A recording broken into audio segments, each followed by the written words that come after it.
दोस्तों आज के इस वीडियो में हम डिस्कस करने वाले हैं एक बहुत ही सस्ते एंड बहुत ही अच्छे लाइफ इंश्योरेंस पॉलिसी के बारे में, जो कि एक government initiative life insurance policy है।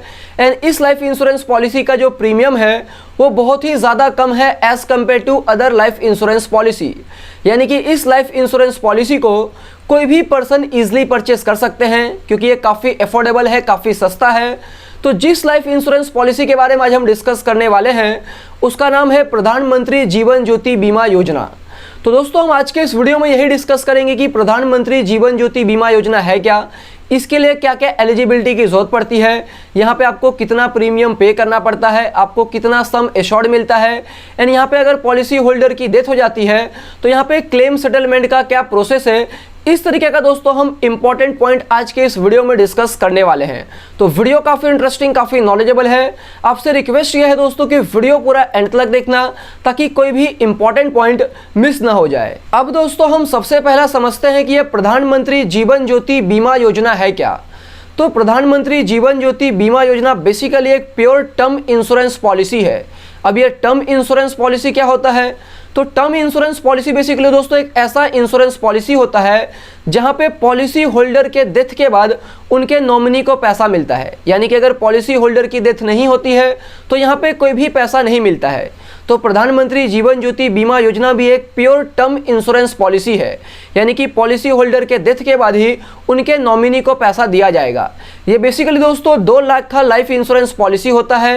एंड इस लाइफ इंश्योरेंस पॉलिसी के लिए आपको हर साल 330 रुपीज़ का प्रीमियम पे करना पड़ता है। अब हम समझते हैं कि प्रधानमंत्री जीवन ज्योति बीमा योजना ओपन करवाने के लिए क्या क्या एलिजिबिलिटी की ज़रूरत है। तो यहाँ पे सबसे पहला, जो भी पर्सन प्रधानमंत्री जीवन ज्योति बीमा योजना ओपन करवाना चाहते हैं उनकी जो एज है वो 18 ईयर से लेके 50 ईयर्स के बीच में होना चाहिए। यानी कि उनकी जो एज है वो 18 साल से लेके 50 साल के बीच में होना चाहिए। अगर आपकी एज 50 ईयर्स से ऊपर है तो आप ये स्कीम का फैसिलिटी नहीं ले सकते। एंड यहाँ पे दोस्तों अगर आप ये स्कीम में एक बार आ जाते हैं तो आपको कब तक लाइफ कवर मिलता है? तो आपको 55 ईयर तक लाइफ कवर मिलता है। यानी कि जो एंट्री एज है वो मैक्सिमम 50 ईयर है। आप एक बार एंट्री एज में आ गए, आपने एक बार एनरोल कर लिया तो आप 55 ईयर्स तक प्रधानमंत्री जीवन ज्योति बीमा योजना में कंटिन्यू कर सकते हैं। सेकंड पॉइंट है कि आपके पास में एक सेविंग बैंक अकाउंट होना चाहिए। एंड आपका जो सेविंग अकाउंट है वो आपके आधार कार्ड से लिंक होना चाहिए। एंड आपका जो मोबाइल नंबर है वो भी आपके बैंक से लिंक होना चाहिए, यानी कि रजिस्टर्ड होना चाहिए। यहाँ पे अगर आपके पास में कोई ज्वाइंट अकाउंट है तो 2 लोग एक साथ प्रधानमंत्री जीवन ज्योति बीमा योजना के लिए अप्लाई कर सकते हैं। यहाँ पे 330 रुपीज़ का जो प्रीमियम है वो पर पर्सन अलग अलग लगेगा। थर्ड पॉइंट है कि अगर आपके पास में मल्टीपल सेविंग अकाउंट है, यानी कि एक से ज़्यादा सेविंग अकाउंट है, फिर भी आप एक ही बैंक के सेविंग अकाउंट से ये जो स्कीम है वो ओपन करवा सकते हैं। यानी कि यहाँ पे पर पर्सन एक ही प्रधानमंत्री जीवन ज्योति बीमा योजना आप ओपन करवा सकते हैं। अब यहाँ पे क्वेश्चन आता है कि आप कैसे प्रधानमंत्री जीवन ज्योति बीमा योजना ओपन करवा सकते हैं। तो यहाँ पे सबसे पहला आप ऑफलाइन ओपन करवा सकते हैं। इसके लिए आपको बैंक में जाना होगा एंड वहाँ पे एप्लीकेशन फॉर्म भर के देना होगा। ये जो एप्लीकेशन फॉर्म है या तो आपको बैंक में मिल जाएगा, या तो बैंक के वेबसाइट पे भी मिल जाएगा, या तो गवर्नमेंट का भी वेबसाइट है वहाँ से भी मिल जाएगा। आपको सिंपली गूगल पे सर्च करना है jansurakshha.gov.in। उसके बाद जो गवर्नमेंट का वेबसाइट है वो वेबसाइट ओपन हो जाएगा। वेबसाइट ओपन होने के बाद में दोस्तों आपको फॉर्म के ऊपर क्लिक करना है। जब आप फॉर्म पे क्लिक करेंगे तो यहाँ पे आपको ऑप्शन मिल जाएगा प्रधानमंत्री जीवन ज्योति बीमा योजना का। उस ऑप्शन पे आपको क्लिक करना है एंड यहाँ पे आपको एप्लीकेशन फॉर्म मिल जाएगा। ये जो एप्लीकेशन फॉर्म है वो अलग अलग लैंग्वेजेस में है। आपको जिस लैंग्वेज में चाहिए आप उस लैंग्वेज में इस एप्लीकेशन फॉर्म को डाउनलोड कर सकते हैं। एंड इन केस ऑफ अगर पॉलिसी होल्डर की डेथ हो जाती है तो यहाँ पे भी आपको क्लेम का भी फॉर्म यहीं से मिल जाएगा। एंड यहाँ पे आपको क्लेम का फॉर्म बैंक से भी मिल जाता है। सेकंड ऑप्शन यह है कि आप ऑनलाइन भी प्रधानमंत्री जीवन ज्योति बीमा योजना स्कीम ओपन करवा सकते हैं। यहाँ पे जो बहुत सारी बैंक है वो ऑनलाइन भी फैसिलिटी प्रोवाइड करती है। फॉर एग्जांपल SBI है, HDFC है, ICICI है, इस तरीके की बहुत सारी बैंक ऑनलाइन सर्विसेज भी प्रोवाइड करती है। तो आप वहाँ पे ऑनलाइन भी अप्लाई कर सकते हैं। इसके अलावा दोस्तों जो बहुत सारा बैंक है वो SMS फैसिलिटी भी प्रोवाइड करता है कि आप SMS के जरिए ही प्रधानमंत्री जीवन ज्योति बीमा योजना ओपन करवा सकते हैं।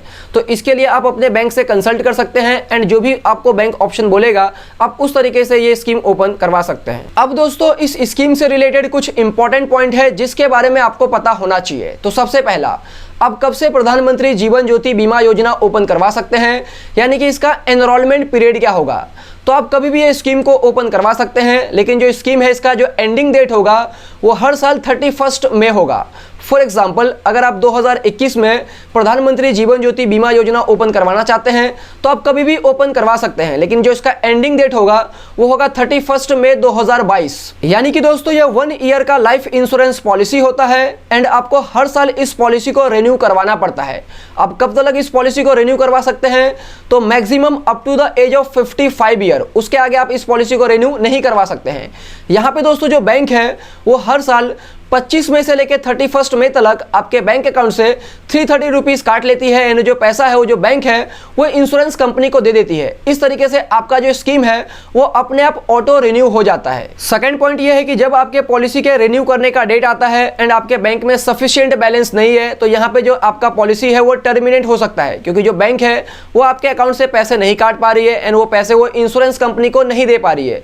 तो यहाँ पे आपको अपने बैंक में सफिशिएंट बैलेंस रखना है ताकि जो बैंक है वो ऑटोमेटिकली आपके सेविंग अकाउंट से पैसे काट के इंश्योरेंस कंपनी को दे दे एंड आप बिल्कुल इंश्योर्ड रहेंगे। थर्ड इंपॉर्टेंट पॉइंट यह है कि अगर आप प्रधानमंत्री जीवन ज्योति बीमा योजना ओपन करवाते हैं तो यहाँ पे 45 डेज का वेटिंग पीरियड है। यानी कि आपने जिस डेट पे ये स्कीम को ओपन करवाया है उसके 45 डेज के अंदर अगर आपकी डेथ हो जाती है तो यहाँ पे आपके फैमिली मेंबर को या तो आपके नॉमिनी को कोई भी इंश्योरेंस का पैसा नहीं मिलेगा। यानी कि यहाँ पे इंश्योरेंस पॉलिसी लेने के बाद में 40 डेज के बाद ही आपके लाइफ का रिस्क कवर स्टार्ट होता है।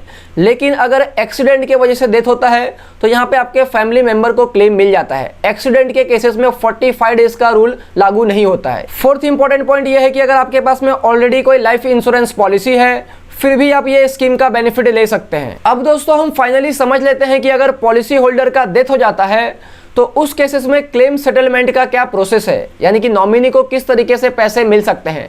तो यहाँ पे अगर बाय चांस पॉलिसी होल्डर का डेथ हो जाता है तो जो नॉमिनी है उनको बैंक में जाना पड़ेगा जहाँ पे पॉलिसी होल्डर का सेविंग बैंक अकाउंट था एंड जो वो सेविंग बैंक अकाउंट है उसके थ्रू जहाँ पे उन्होंने प्रधानमंत्री जीवन ज्योति बीमा योजना लिया हुआ था उस बैंक में जाके नॉमिनी को claim form and discharge receipt लेना है एंड क्लेम फॉर्म और डिस्चार्ज रिसिप्ट को फिल करके वापस से उस बैंक को दे देना है along with death certificate of the policy holder. उसके अलावा जो नॉमिनी है उनका जो कैंसल चेक है उसका फोटो भी बैंक को देना होगा। उसके बाद जो बैंक है वो क्लेम फॉर्म को एंड जो भी अदर इंपॉर्टेंट डॉक्यूमेंट है वो सारे डॉक्यूमेंट को वेरीफाई करेंगे एंड उसके बाद ये भी चेक करेंगे कि जो पॉलिसी होल्डर थे उन्होंने इंश्योरेंस प्रीमियम का पैसा टाइम पे किया था कि नहीं किया था।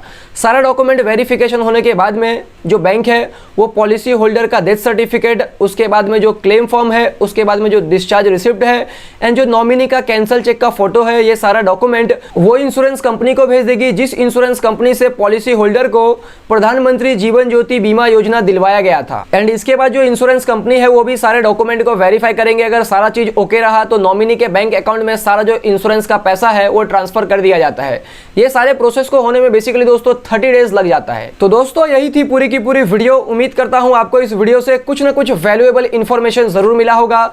अगर आपको इस वीडियो से वैल्यू मिली है तो वीडियो को जरूर लाइक करना, चैनल को सब्सक्राइब करना एंड इस वीडियो को दोस्तों अपने फैमिली फ्रेंड रिलेटिव में जरूर शेयर करना, क्योंकि दोस्तों ये बहुत ही सस्ता लाइफ इंश्योरेंस प्लान है। एंड अगर आपके पास में ऑलरेडी कोई लाइफ इंश्योरेंस प्लान है फिर भी आप ये लाइफ इंश्योरेंस प्लान ले सकते हैं। एंड यहाँ पे हेल्थ भी चेकअप वगैरह नहीं होता है, आपको विदाउट हेल्थ चेकअप का ये लाइफ इंश्योरेंस पॉलिसी मिल जाता है।